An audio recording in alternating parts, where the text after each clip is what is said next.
अस्सलामु अलैकुम वरहमतुल्लाहि तबारक व तआला वबरकातुहू। पूछते हैं कि हमने कुछ मसाजिद के अंदर खुतबा उर्दू ज़बान में देखा, जुमे का खुतबा, और कुछ मसाजिद के अंदर देखा कि वो जुमे के खुतबे को अरबी ज़बान में देते हैं। तो इसमें दुरुस्त जो है वो कौन सा बेहतर है कि किस ज़बान में दिया जाए? तो इसका जवाब यह है कि जो खुतबे का माना है, पहले उस पर गौर किया जाए कि खुतबे के माने क्या हैं। खुतबे के माने हैं खिताबत, समझाना, तज़कीर करना, लोगों तक पैगाम पहुंचाना, इसके खुतबे के माने हैं। अब आप लोगों की खुद ही समझ में आ गया होगा कि खुतबा किस ज़बान में होना चाहिए। आप समझ गए होंगे कि खुतबा किस ज़बान में होना चाहिए। अगर कोई आदमी अरबी जानने वाले के सामने उर्दू में कुछ कहकर चला आए तो उसकी समझ में कुछ भी नहीं आएगा। इसी तरीके से अगर कोई आदमी उर्दू ज़बान जानता हो सिर्फ, और उसके सामने अंग्रेज़ी में कोई आदमी कुछ कहे तो उसकी समझ में कुछ भी नहीं आएगा। इसी तरीके से अगर कोई आदमी सिर्फ जो है उर्दू जानता हो और उसके सामने अरबी ज़बान में कुछ कहकर आए तो उसकी समझ में कुछ भी नहीं आएगा, और जब उसकी समझ में कुछ भी नहीं आएगा तो उसका कुछ फ़ायदा भी नहीं होगा।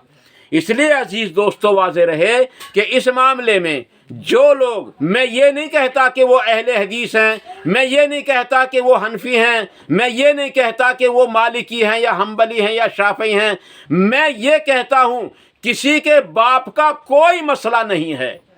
ना हनफियों के बाप की जागीर है दीन, ना शाफी के बाप की जागीर है दीन, और ना किसी के बाप की जागीर है दीन।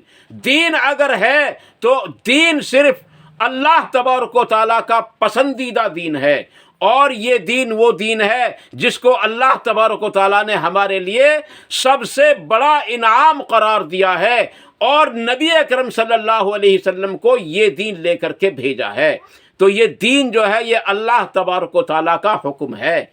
इसलिए असल चीज़ जो है वो क्या है? जो कुरान और हदीस से साबित हो और जो चीज़ समझ में आती हो, वो चीज़ है जो कुरान और हदीस से साबित हो।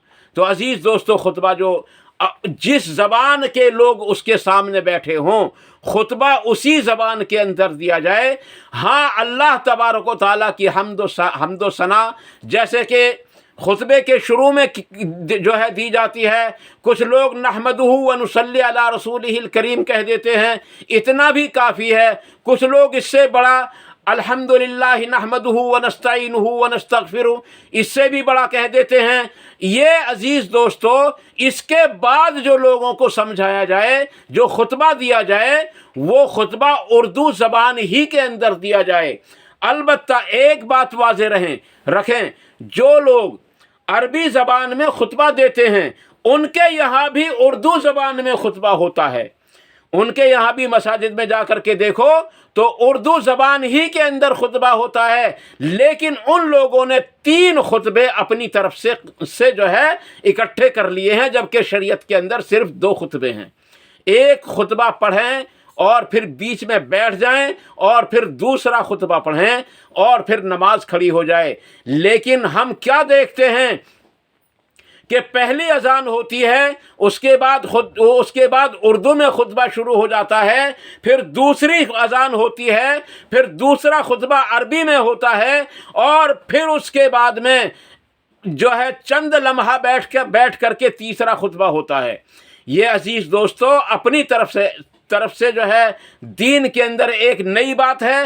हालांकि मैं इसकी मुखालिफत और मुवाफ़िक़त नहीं करता, लेकिन मैं ये ज़रूर कहता हूँ कि ये दीन के अंदर नई बात है, बल्कि खुतबा जो है वो उर्दू ज़बान ही के अंदर होता हो, जबकि सामने बैठे हुए सफ़ों के अंदर वो उर्दू जानते हों।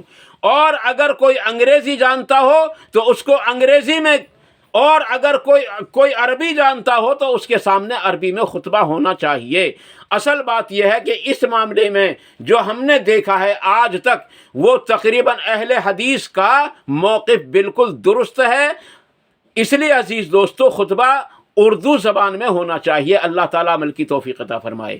والسلام علیکم ورحمۃ اللہ تبارک و تعالیٰ وبرکاتہ.